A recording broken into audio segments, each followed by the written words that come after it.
네, 반갑습니다. 오늘은 제자훈련 5주차 시간인데요. 제가 기도하고 시작하도록 하겠습니다. 잠시 기도하겠습니다. 하나님 감사합니다. 오늘도 5주차 훈련을 우리가 함께 시작할 수 있게 하신 것 감사합니다. 성경을 함께 읽어 나아가고 있는데 이 귀한 하나님의 말씀을 우리의 삶 가운데 늘 가까이 하며 읽어 나아갈 수 있는 저희들이 되게 하여 주시옵소서. 하나님의 말씀을 꿀송이보다 달달하는 것을 올 한 해 우리가 포기하지 않고 말씀을 읽어 나아가며 꼭 경험케 도와 주시옵소서. 올 한 해 읽어 나아가는 이 거룩한 경험과 습관들이 우리 애들의 삶 가운데 자양분이 되어서 평생을 하나님의 말씀을 붙들고 살아갈 수 있는 귀한 아이들이 되게 하여 주시옵소서. 예수님의 이름으로 기도드립니다. 아멘. 우리 계속해서 5주차 훈련 한번 시작해 보도록 하겠습니다. 우리 구약 39권 장르를 기억하고 있죠. 총 성경 66권 중에 구약이 39권, 신약이 27권, 39, 27로 우리가 외울 수 있다라고 했습니다. 그래서 율법서라고 불리는 모세오경이 처음에 이 구약의 5권으로 등장하고 있고요. 이스라엘 백성들의 역사, 그 가운데서 하나님이 얼마나 그들을 사랑했는지를 보여주시는 그 역사, 우리가 거울로 삼아야 되는 그 이스라엘 백성들의 역사가 역사서 12권에 이제 기록이 되어 있습니다. 그리고 이어지는 시가서에서 이제 시편, 이 구약 성경의 총 3분의 1에 해당하는 이 문학적인 양식이 바로 시라고 했는데, 그 중에서도 이 시로 이루어진 5권의 책, 욥기, 시편, 잠언, 전도서, 아가가 있고요. 이것을 통해서 우리 신앙인들이 하나님을 믿으면서 살아가는 우리들이 삶 가운데서 일어나는 수많은 상황 가운데 어떻게 반응해야 하는지, 감정을 표현해야 되는지, 예배 때 주님께 어떻게 찬양을 하고 어떤 마음으로 올려드려야 되는지를 우리가 또 지혜를 이렇게 시가서들을 통해서 배울 수가 있게 됩니다. 그리고 이제 이번 주와 다음 주까지 해서 우리가 이제 예언서들을, 선지서들을 바라보려고 하는데, 하나님께서 이 선지자들을 보내어서 이스라엘 역사 가운데 그들이 하나님을 떠나 있을 때 하나님께로 다시 돌아오도록 하도록 하기 위해서 하나님께서 이 선지자들을 부르셨다라는 겁니다. 이 선지자들을 통해서 하나님의 마음을 전합니다. 이 모세오경에 기록된 율법을 전합니다. 너희가 이렇게 하나님께 약속하지 않았냐? 이 말씀을 듣고 기억하고 지킬 때 하나님이 축복 주신다라고 했었던, 그래서 축복을 받았었던 그 놀라운 역사가 있지 않았냐? 너희가 하나님을 떠나고 우상을 섬기고 이방신을 섬기면 저주를 받는다라고 맹세하지 않았냐? 약속하지 않았냐?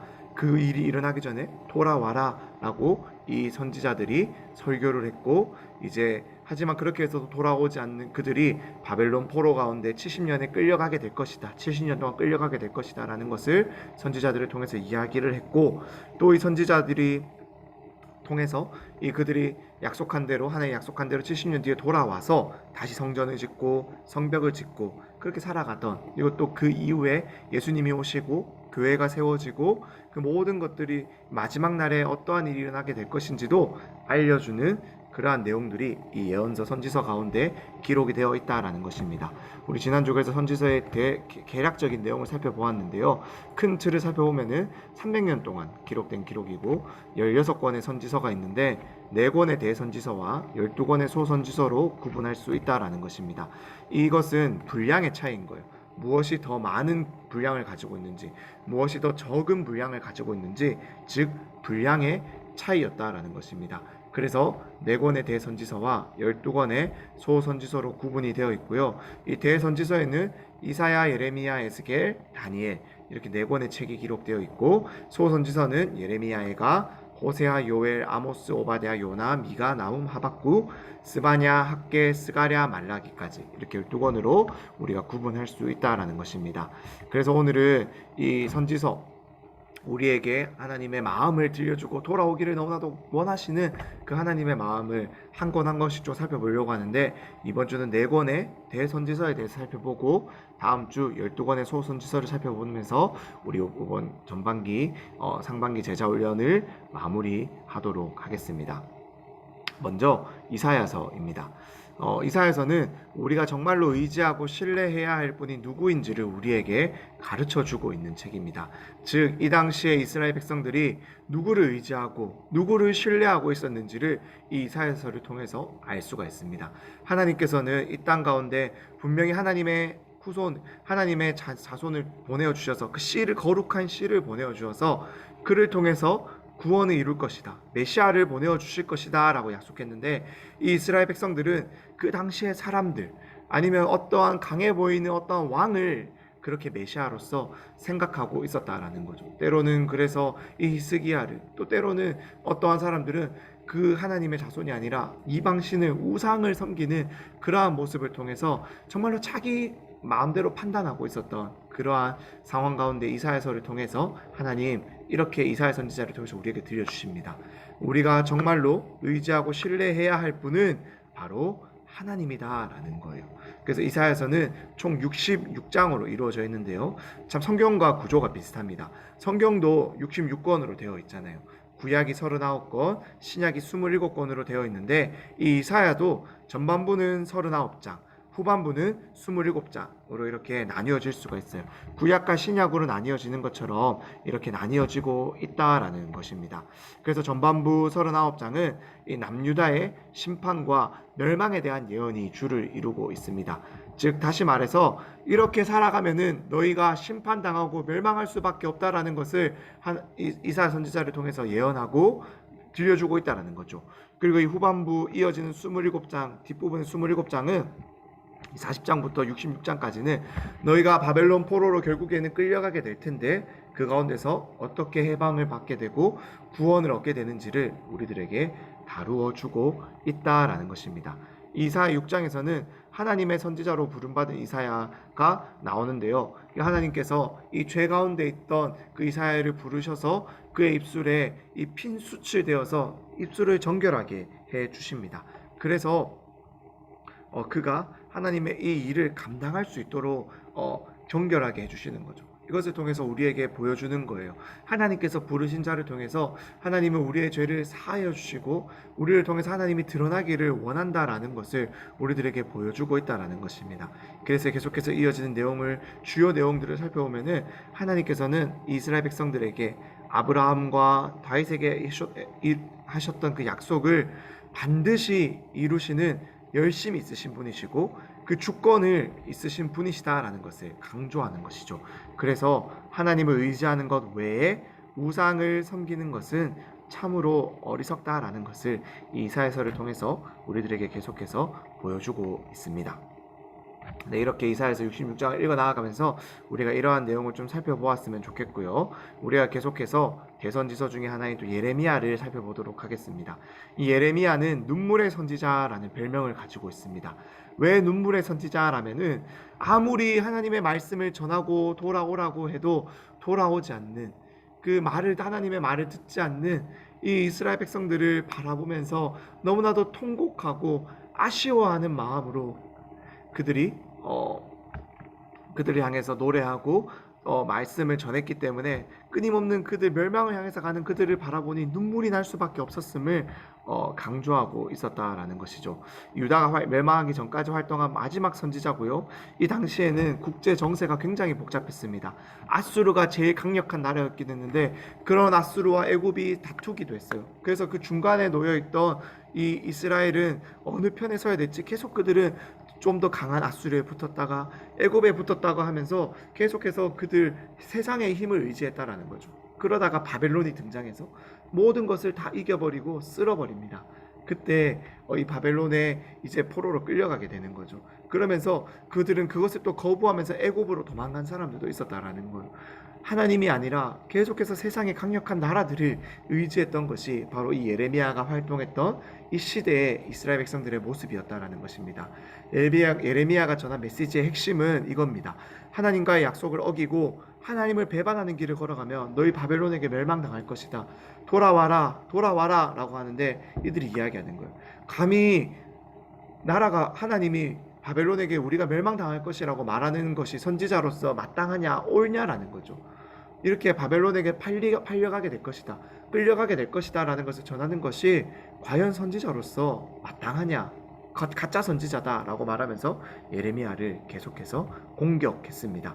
귀를 기울이지 않고 그러면서 예레미야의 말을 듣고 하나님의 말을 대신 전하는 예레미야의 말을 듣고 회개하지 않고 오히려 예레미야를 때리고 감옥에 가두고 그의 말을 거절하는 거들떠 보지도 않는 모습을 보였다라는 거죠.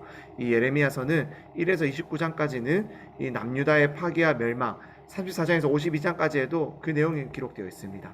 그런데 그 중간 30장에서 33장까지는 새로운 시대가 분명히 오게 될 것이다. 하나님께서 새로운 언약, 돌판에 새겨진 언약이 아니라 우리의 마음 가운데 새겨주시는 그 언약을 주실 것인데, 그것에 대한 소망의 메시지를 중간에 담고 있다라는 것입니다. 예수님을 가장 많이 닮았다라고 할 수 있는 선지자가 바로 예레미야다라고 감히 말할 수가 있어요. 하나님과 이스라엘 백성들 사이에서 이스라엘 백성들의 죄를 짊어지고 십자가의 길을 걸어가셨던 것처럼 그러한 예수님의 모습을 닮아 이 하나님과 이스라엘 백성들 사이에서 예레미야가 하나님의 말씀을 전하고 그들을 위해서 눈물로 기도하고 호소하는 모습을 보여주고 있었다라는 거죠. 그래서 예레미야 말씀을 보면은 예레미야의 슬픈 마음이 참 많이 느껴집니다. 에스겔 말씀을 살펴보면요, 에스겔은 이 바벨론 포로로 이 끌려온 상태에서 선지자로 부름을 받았습니다. 에스겔 1장과 24장까지에는 예루살렘에 대한 심판과 이 멸망의 메시지가 담겨 있고요. 이 에스겔서 33장에서 48장에는 하나님의 백성의 회복에 대한 예언이 담겨져 있습니다. 심판과 회복이 바로 주요 키워드다라는 것이죠. 죄로 인해서 심판받을 수밖에 없는 이 이유와 왜 회복이 될 수밖에 없는지를 바로 이것을 통해서 우리들에게 보여주고 있습니다.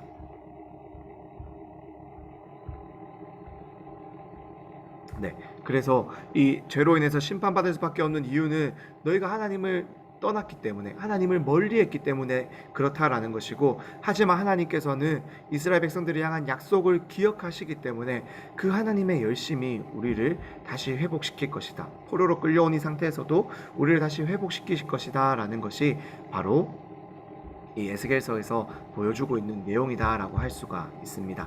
그래서 에스겔서에 보면은 에스겔이 여러 가지 몇 가지 환상을 보는데요. 그 대표적인 환상이 바로 이 성전과 예루살렘을 떠나는 하나님의 영광인 거예요. 하나님의 영광이 이 성전과 예루살렘 가운데 함께 하겠다라고 약속으로 말씀해 주셨는데, 그 하나님의 영광이 떠나가는 것을 보게 된다라는 거죠. 왜 떠나는가라고 되었을 때 우리의 죄 때문이다라는 거예요.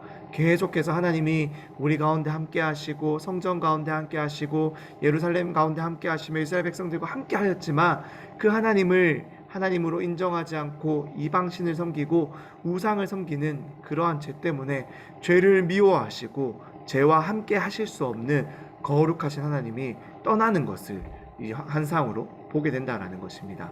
그럴 때 그 환상 뒤에 실제로 이 성전이 파괴되었다라는 것을 알게 되는 거예요. 하나님의 이 죄는 하나님의 임재, 즉 하나님이 함께 하는 것을 떠나게 만들어 버리는데, 그것이 바로 우리에게 임하는 심판이다라는 것을 에스겔서가 보여주고 있다라는 거예요. 다른 어떠한 것이 심판이 아니라 뭐 지옥불에 떨어지고 형벌을 당하고 이러한 것이 심판이 아니라 하나님이 우리와 함께 하지 않는 것이 심판이다라는 거예요. 그런데 하나님의 영광이 어떻게 우리 가운데 돌아오냐, 성전 가운데 예루살렘 가운데 어떻게 돌아오냐라고 했을 때 하나님의 약속 때문에 돌아온다라는 거예요. 우리의 자랑, 우리의 행동, 우리의 모습이 하나님의 보시기에 어떻게 다시 좋아 보여서가 아니라 아브라함과 다윗과 한 약속을 기억하시고 지키시는 하나님의 열심과 그 주권이 다시 성전을 회복시켜 주시고 다시 예루살렘으로 돌아오게 한다라는 것입니다. 이것은 지금의 우리에게도 동일하게 적용해 볼 수가 있습니다. 하나님 우리의 마음 가운데도 계십니다. 하지만 우리가 계속해서 그 하나님의 함께 하심을 기억하지 않고 인정하지 않고 따르지 않고 정말로 그것을 인식하지 않고 계속해서 죄 가운데 거한다면 하나님 그러한 우리를 너무나도 힘들어 하시고 그러한 우리의 죄를 너무나도 미워하신다라는 거예요. 그러한 우리를 그렇게 하나님께서 돌아오도록 때로는 고난 가운데 심판 가운데 내버려 두실 수도 있다라는 겁니다. 자녀가 바른 길로 돌아오기를 원하시기 때문에 그렇다는 거죠. 하지만 구원하시겠다라고 말씀하시는 그 하나님의 백성을 하나님께서 결코 놓지 않으십니다.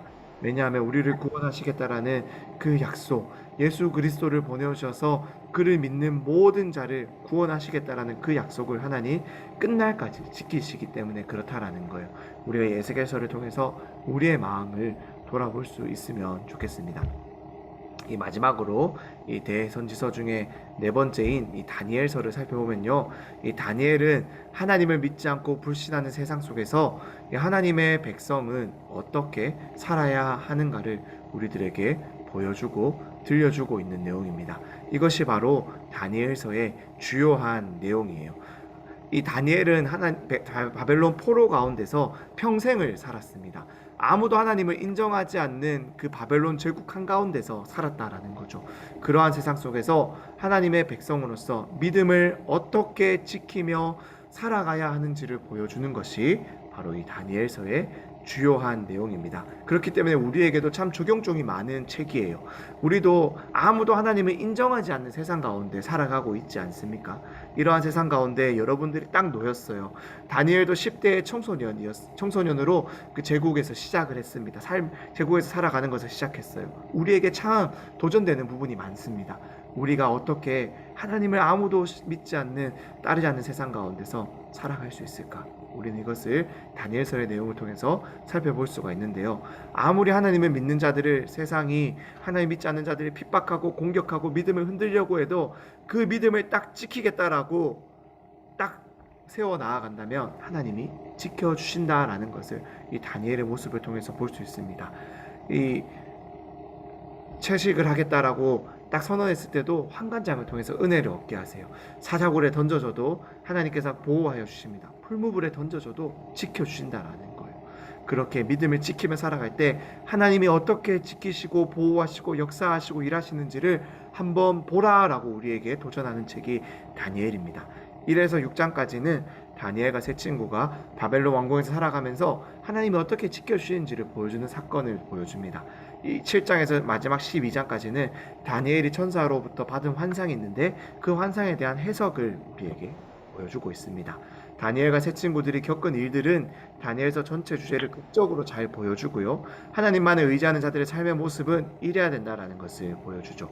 그리고 4장과 5장 가운데서는 세상의 왕들보다 더 뛰어나신 하나님이 분명히 존재한다라는 것을 이 제국의 왕들에게, 바벨론의 왕들에게, 느부갓네살과 벨사살 왕에게, 다리오 왕에게 보여주는 거죠. 이 세상의 제국보다 더 뛰어나고 완전한 하나님의 나라가 있다라는 것을 2장과 7장과 9장의 내용에서 우리들에게 보여주고 있습니다. 이렇게 네 가지의 선지서의 내용을 통해서 우리가 또 하나님의 마음을 좀 살펴볼 수 있는 것 같습니다. 이렇게 네 선지서의 내용을 살펴보았고요. 다음 주 마지막으로 이제 12선지서의 내용을 우리가 좀 살펴보려고 합니다.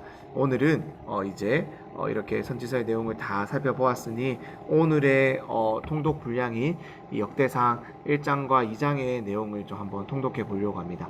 역대상은 이제 포로로 끌려갔다가 다시 돌아온 이스라엘 백성들이 이 포로기 이후에 이제 그들의 역사를 다시금 들려주는 내용이에요.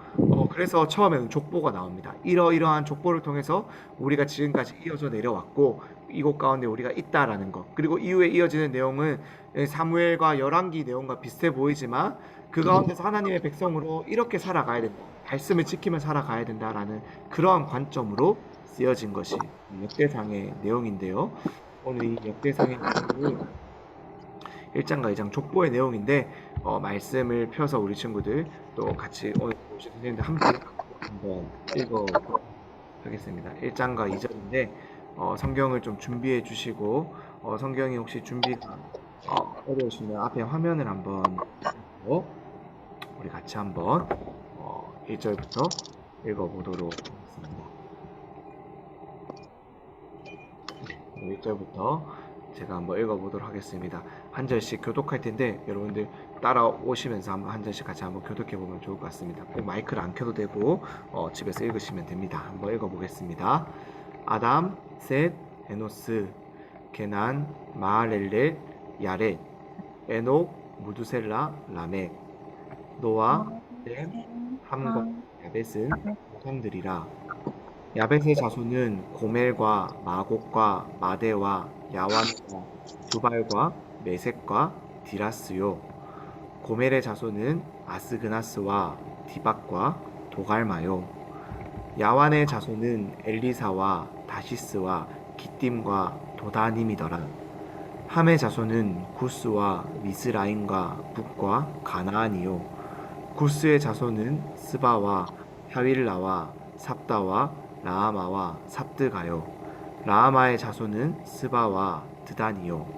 구스가 또 니므롯을 낳았으니 세상에서 첫 영걸이며 미스라임과 루딤과 아남임과 르하빔과 납두힘과 바드루심과 가슬루임과 갑도림을 낳았으니 블레셋 종족은 가슬루임에게서 나왔으며 가나안은 맏아들 시돈과 헷을 낳고 또 여부스 종족과 아모리 종족과 기르가스 종족과 히위 종족과 알가 종족과 신 종족과 아르와 종족과 스말 종족과 하맛 종족을 낳았더라.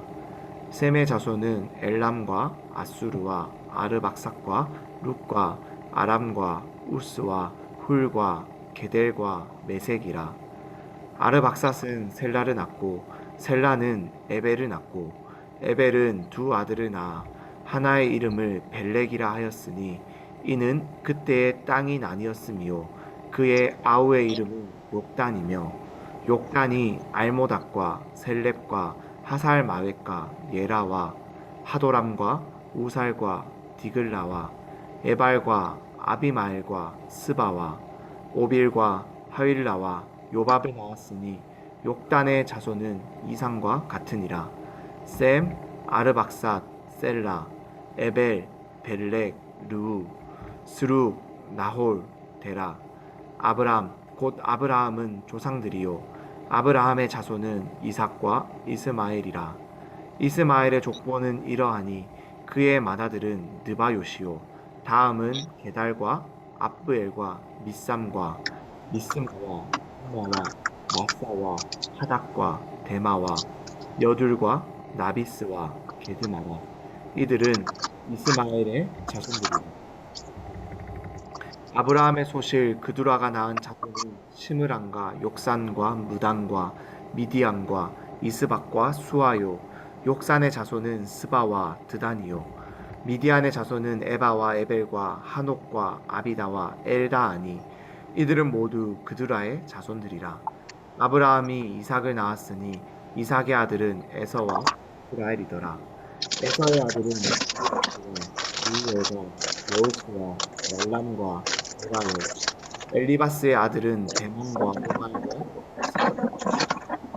나스와 임나와 말라. 루의 아들은 나학과 세라와 삼마와 사요. 헤일의 아들은 로단과 소발과 시므온과 아나와 디손과 에셀과 디산이요. 로단의 아들은 호리와 호맘이요. 로단의 누이는 딥나요. 소발의 아들은 알랑과 마나학과 에발과 스비와 오남이요. 시브온의 아들은 아야와 아나요. 아나의 아들은 디손이요. 디손의 아들은 하므람과 에스방과 이드람과 그란이요. 에셀의 아들은 빌한과 사왕과 야아간이요. 디산의 아들은 우스와 아란이더라. 이스라엘 자손을 다스리는 왕이 있기 전에 에돔 땅을 다스린 왕은 이러하니라. 부올의 아들 벨란이 그의 도성 이름은 딘하바이며 벨라가 죽음에 보스라 세라의 아들 요밥이 대신하여 왕이 되고 요밥이 죽음에 대만 종족의 땅의 사람 후삼이 대신하여 왕이 되고 후삼이 죽음에 브닷의 아들 하닷이 대신하여 왕이 되었으니 하닷은 모압들에서 미디안을 친 자요 그 도성 이름은 아윗이며 하닷이 죽음에 마스레가의 사물라가 대신하여 왕이 되고 사물라가 죽음에 강가의 르호보 사울이 대신하여 왕이 되고 사울이 죽음에 악볼의 아들 바알 하난이 대신하여 왕이 되고 바알 하난이 죽음에 하닷이 대신하여 왕이 되었으니 그의 도성 이름은 바이요 그의 아내의 이름은 무헤다벨이라. 메사압의 손녀요 마드렛의 딸이더라. 하닷이 죽으니라. 그리고 에돛의 족장은 이러하니 딥나 족장과 알랴 족장과 여댓 족장과 오홀리바마 족장과 엘라 족장과 비논 족장과 그나스 족장과 대만 족장과 밉살 족장과 막디엘 족장과 이람 족장이라. 에돔의 족장이 이러하였더라. 계속해서 2장 한번 읽어보겠습니다. 이스라엘의 아들은 이러하니 루벤과 시므온과 레이와 유다와 이사갈과 스불론과 단과 요셉과 베냐민과 납달리와 갓과 아셀이더라. 유다의 아들은 에르와 오난과 셀라니 이 세 사람은 가나안 사람 수아의 딸이 유다에게 낳았으며 유다의 맏아들 에르는 여호와 보시기에 악하였으므로 여호와께서 죽이셨고 유다의 며느리 다말이 유다에게 베레스와 세라를 낳아 주었으니 유다의 아들이 모두 다섯이었더라. 베레스의 아들은 헤스론과 하물이요 세라의 아들은 시므리와 에단과 헤만과 갈골과 다라니 모두 다섯 사람이요 갈미의 아들은 아가리니 그는 진멸시킬 물건을 범하여 이스라엘을 괴롭힌 자이며 에단의 아들은 아사라더라. 헤스론이 낳은 아들은 여라무엘과 람과 글루베라. 람은 암미나답을 낳고 암미나답은 나손을 낳았으니 나손은 유다 자손의 방백이며 나손은 살마를 낳고 살마는 보아스를 낳고 보아스는 오벳을 낳고 오벳은 이세를 낳고 이세는 맏아들 엘리압과 둘째로 아비나답과 셋째로 실무아와 넷째로 느다넬과 다섯째로 라떼와 여섯째로 오셈과 일곱째로 다윗을 낳았으며 그들의 자매는 수르야와 아비가일이라. 수르야의 아들은 아비새와 요압과 아사헬 삼형제요 아비가일은 아마사를 낳았으니 아마사의 아버지는 이스마엘 사람 예델이었더라. 헤스론의 아들 갈렙이 그의 아내 아수바와 여리오덱에서 아들을 낳았으니 그가 낳은 아들들은 예셀과 소밥과 아르돈이며 아수바가 죽은 후에 갈렙이 또 에브라스에게 장가 들었더니 에브라시 그에게 훌을 낳아 주었고 훌은 우리를 낳고 우리는 비살레를 낳았더라. 그 후에 헤스론이 60세에 길르앗의 아버지 마길의 딸에게 장가 들어 동침하였더니 그가 수굽을 헤스론에게 낳아 주었으며 수굽은 야일을 낳았고 야일은 길르앗 땅에서 23 성읍을 가졌더니 그술과 아람이 야일의 성읍들과 그낙과 그에 딸린 성읍들 모두 60을 그들에게서 빼앗았으며 이들은 다 길르앗의 아버지 마길의 자손이었더라. 헤스론이 갈렙 에브라다에서 죽은 후에 그의 아내 아비야가 그로 말미암아 아수울을 낳았으니 아수울은 두고아의 아버지더라. 헤스론의 맏아들 여라무엘의 아들은 맏아들 람과 그 다음 분하와 오렌과 오셈과 아히야니 여라무엘이 다른 아내가 있었으니 이름은 아다라라. 그는 오남의 어머니더라. 여라무엘의 맏아들 람의 아들은 마하스와 야민과 에겔이요 오남의 아들들은 삼매와 야다요 삼매의 아들들은 나답과 아비술이며 아비술의 아내의 이름은 아비하일이라. 아비하일이 아방과 몰릿을 그에게 낳아 주었으며 나답의 아들들은 셀렙과 압바임이라. 셀렛은 아들이 없어 죽었고 압바임의 아들은 이시요 이시의 아들은 세산이요 세산의 아들은 알레요 삼매의 아우 야다의 아들들은 예델과 요나단이라. 예델은 아들이 없이 죽었고 요나단의 아들들은 벨렉과 사사라. 여라무엘의 자손은 이러하며 세산은 아들이 없고 딸뿐이라. 그에게 야르아라 하는 애굽 종이 있었으므로 세산이 딸을 그 종 야르아에게 주어 아내를 함께 하였더니 그가 그로 말미암아 앗대를 낳고 앗대는 나단을 낳고 나단은 사밧을 낳고 사밧은 에블라를 낳고 에블라는 오벳을 낳고 오벳은 예후를 낳고 예후는 아사라를 낳고 아사라는 헬레스를 낳고 헬레스는 엘르아사를 낳고 엘르아사는 시스메를 낳고 시스메는 살룸을 낳고 살룸은 여가메를 낳고 여가메는 엘리사마를 낳았더라. 여라무엘의 아우 갈렙의 아들 곧 맏아들은 메사이니 십의 아버지요 그 아들은 마레사니 헤브론의 아버지며 헤브론의 아들들은 고라와 답부아와 레겜과 세마라. 세마는 라함을 낳았으니 라함은 유감의 아버지이며 레겜은 삼매를 낳았고 삼매의 아들들은 마온이라. 마온은 벳술의 아버지이며 갈렙의 소실 에바는 하란과 모사와 가세스를 낳고 하란은 가세스를 낳았으며 야데의 아들은 레겜과 요단과 게산과 벨렉과 에바와 사합이며 갈렙의 소실 마아가는 세벨과 디르하나를 낳았고 또 만만나의 아버지 사합을 낳았고 또 막베나와 기브아의 아버지 스와를 낳았으며 갈렙의 딸은 악사더라. 갈렙의 자손 곧 에브라다의 맏아들 훌의 아들은 이러하니 기랏 여아림의 아버지 소발과 베들레헴의 아버지 살마와 백가델의 아버지 하렙이라. 기랏 여아림의 아버지 소발의 자손은 하로에와 문후훗 사람의 절반이니 기랏 여아림 족속들은 이델 종족과 붓 종족과 수맛 종족과 미스라 종족이라. 이로 말미암아 소라와 에스다올 두 종족이 나왔으며 살마와 자손들은 베들레헴과 느도바 종족과 아다롯벳 요압과 마나핫 종족의 절반과 소라 종족과 야베스에 살던 서기관 종족 곧 디랏 종족과 시므아 종족과 수갓 종족이니 이는 다 레갑 가문의 조상 함마색에서 나온 겐 종족이었더라. 아멘.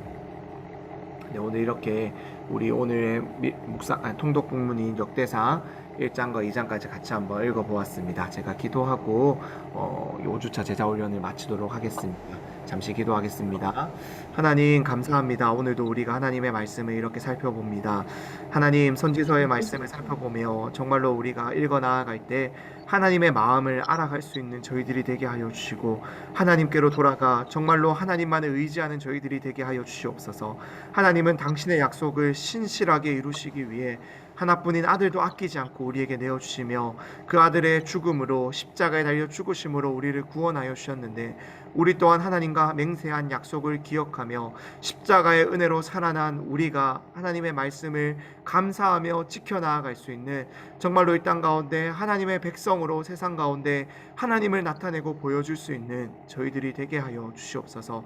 계속해서 말씀을 읽어 나아가는 힘을 주시고 기쁨을 주시고 올 한해 우리가 함께 소년부 전체가 말씀을 읽어 나아가는 이 거룩한 경험을 통해서 이 시간들을 통해서 하나님의 말씀을 읽어 나아가는 재미를 느끼게 하시고 이 경험이 내년에도 힘이 되어서 하나님의 말씀을 손에서 놓치지 않고 읽어 나아가며 하나님의 말씀과 함께 자라가는 귀한 우리 아이들이 다 될 수 있도록 하나님 은혜를 더하여 주시옵소서. 하나님 내일은 어버이 주일입니다. 우리를 이 땅에 태어나게 하신 하나님을 통하여 우리를 이 땅에 태어나게 하신 귀한 우리의 육체의 부모님들을 더욱더 사랑하며 감사하며 오늘과 내일 보낼 수 있도록 도와주시고 가정의 달 이 5월에 가족들과 함께 보내는 그 모든 시간 가운데 하나님 함께하여 주셔서 가정이 하나님의 은혜로 더욱더 든든히 서게 하시고 혹여나 가정 가운데 하나님 아직 예수를 알지 못하고 예수님을 주로 영접하지 못한 가족이 있다면 하나님이 5월에 이 주님을